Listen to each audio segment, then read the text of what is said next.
a vocação para o casamento é uma vocação linda, gente.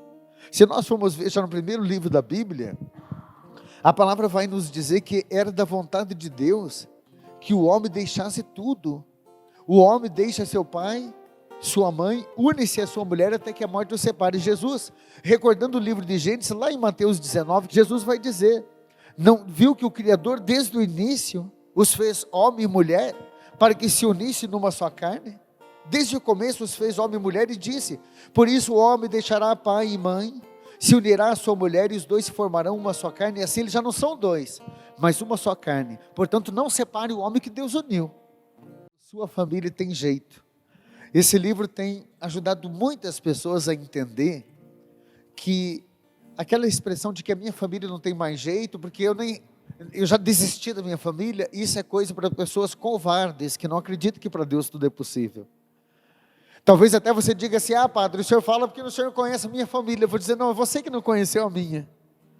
Porque quem faz a experiência de que Deus é capaz de trazer a família para perto dele, eu tenho a certeza que é capaz de anunciar a palavra com sabedoria. E eu quero dizer para você que você tem uma vocação, pai, você tem uma vocação, mãe, e você que tem já algo por futuro, você deseja um dia casar, por favor, firme esse teu vínculo na igreja, firme esse teu vínculo no caminho de Deus, faça a tua vocação valer a pena. Como é triste você ver uma pessoa que ela parece que vai empurrando a vida com a barriga, porque nada ela faz bem feito. Ela casa, mas não traz os filhos para dentro da igreja, não consegue o marido evangelizar a mulher o marido, de repente qualquer briguinha diz, vamos separar, e fala em separação o tempo todo. Olha, gente, a coisa mais triste que existe hoje, é o que a gente chama de infidelidade, porque a pessoa quando faz um compromisso com Deus diante do altar, ele faz para a vida toda. Quem jura diante de Deus amor e fidelidade, não pode por qualquer motivo estar falando em separação. O homem une-se a sua mulher até que a morte o separe, diz a palavra, e doa quem doer. Tem promessas que a gente faz para Deus que é para a vida toda. E por isso nesse livro que o padre aqui citou, eu digo que existe pais que formam os seus filhos, mas tem pais que deformam. Por que deformam? O antônimo de formar é deformar. Quando o pai e uma mãe dá exemplo de vir para a igreja, já a criança, bebezinha assim, traz a criança junto, tem gente desapado, mas a criança fica fazendo bagunça. Melhor fazer bagunça na igreja do que ir criando aquela repulsa de vir para a igreja. Claro que a mãe e o pai cuidam, né? A criança começa a correr, bater as coisas, a mãe e o pai dão um jeitinho, mas vamos e venhamos, ninguém se incomoda com uma criança chorando, ou uma criança que está fazendo manha. A mãe tem um jeitinho, traga, mãe, porque depois que cresce, não adianta chorar pelo leite derramado. Depois que a criança cresce, você fala de vir para a missa, o filho não quer nem saber de igreja, porque você não acostumou ele assim, o filho não criou um hábito de vir para a igreja. E eu vejo que tem pai e mãe que não consegue ter essa percepção, nem a mãe e o pai às vezes vêm, porque pai, mãe, a melhor maneira de você trazer o filho para a igreja é através do testemunho, está entendendo? E o filho vai crescendo, sendo educado através do testemunho em primeiro lugar, depois, e mostrando para o filho que existe o mundo dos desejos, mas o mundo dos limites, e nada melhor do que a palavra de estipular limites. Como que o pai e a mãe começa a estipular limites na vida do filho, e falando para o filho o que é certo, o que é errado, o que pode, o que não pode. Aos poucos o pai vai estipulando os limites. Às vezes chegar um pouquinho junto com a criança, falar um pouquinho mais ríspido, pôr atrás da porta para pensar, vale a pena, hein, mãe e pai? Porque se você educa hoje, amanhã não precisa visitar na minha casa de recuperação e nem no presídio onde eu visito os presos. Você não precisa lá visitar teu filho depois. O mundo dos desejos, mas também o mundo dos limites. A conversão da família, ela tem um tempo. Gente, às vezes as pessoas têm muita pressa. Quando a gente entra para a igreja, a gente tem vontade de trazer todo mundo, né? Então a mãe fica lá insistindo, filho, vai para a igreja, você tem que ir para a missa. Calma, mãe. Talvez você está dando um reforço negativo, um reforço negativo, insistindo demais para as pessoas virem para a missa, insistindo demais. Vá devagar. Primeiro é o testemunho. É o testemunho. Comece a mudar o teu modo de ser. Tem duas frases que eu costumo dizer que quem é de Deus mesmo, se não usa essas frases, não pode dizer que é católico praticante. Eu te amo e me perdoe. Você diz isso dentro da tua casa para os teus filhos? Sim, para os filhos. Não tenha medo de dizer para o filho, eu te amo, mãe e pai. Os jovens que estão me assistindo, você diz isso para a mãe e para o pai? Porque às vezes a gente diz até para os amigos lá fora e não tem coragem de falar. Tem gente que se revela lá no Facebook, nas redes sociais, fala tantas coisas bonitas, mas dentro de casa não faz.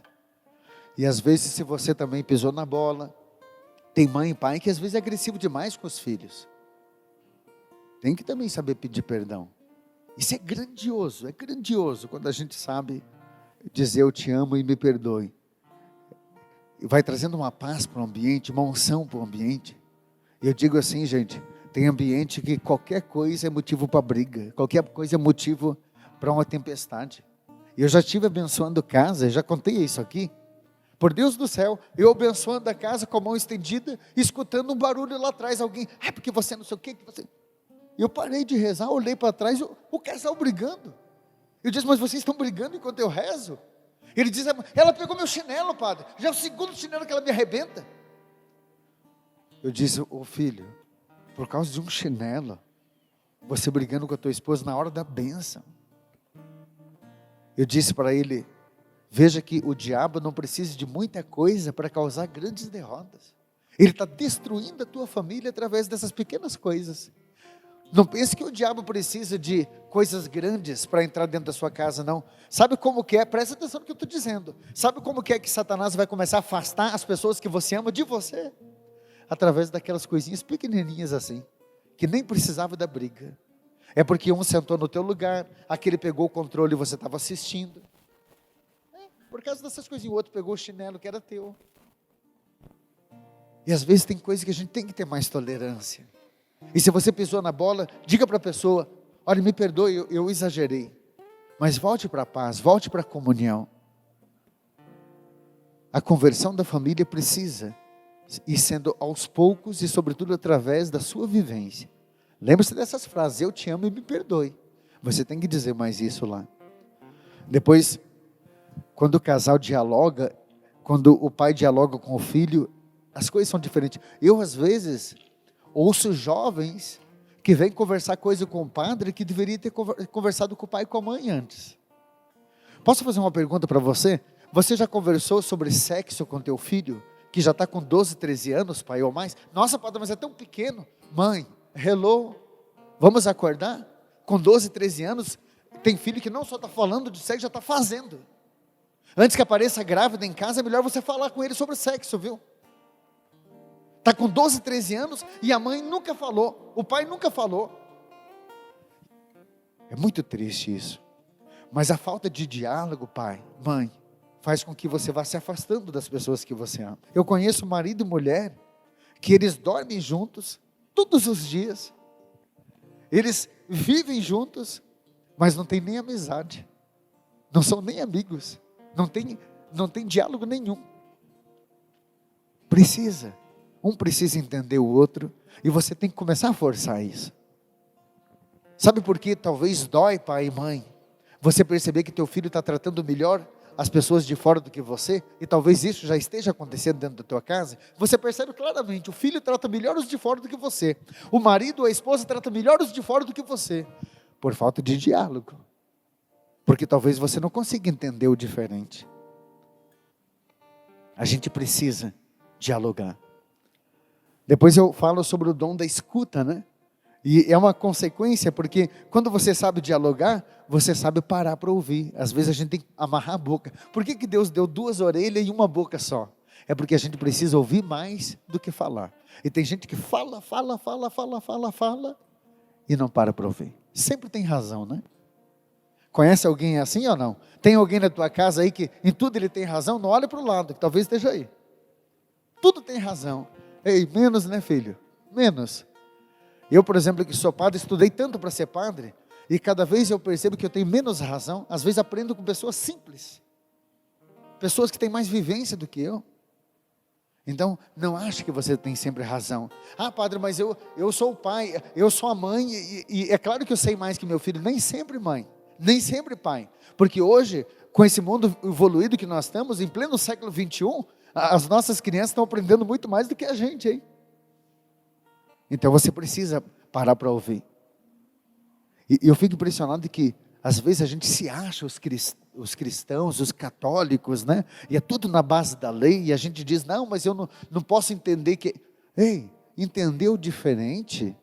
Você entendeu o filho, às vezes mesmo que o filho esteja lá no mundo das drogas, o filho esteja vivendo uma prostituição, esteja vivendo uma sexualidade que não é o ideal de família, mas mãe, pai, é importante a gente perceber que os tempos evoluíram, e por mais que a palavra de Deus seja a mesma, hoje você há de convir que o que nós chamamos de pecado do mundo, o pecado que está no mundo, está aflorando mais a nossa juventude.